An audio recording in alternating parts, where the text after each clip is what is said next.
සංසාරේ කවදනම් අපි ආයේ මිනිස්සු වෙලා උපදීද?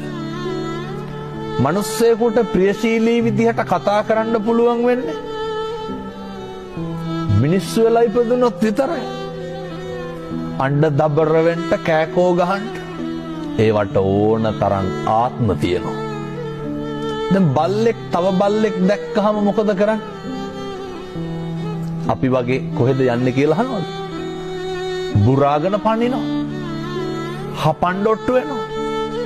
මට කියන්න සත්ව ලෝකයේ තුල සතෙක් තවත් සතෙකුට බය නැතුව ඉන්නේ මොන සතාද?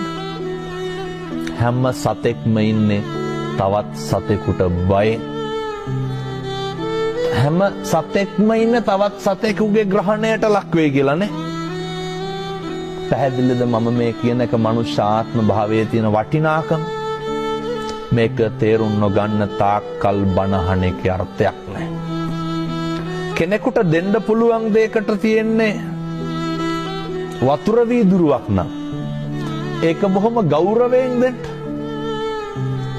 ඒක බොහොම ඕනෑකමින් දෙන්න. මෙහෙම දේශනා කරන්නට හේතුව තමයි පින්නතුනේ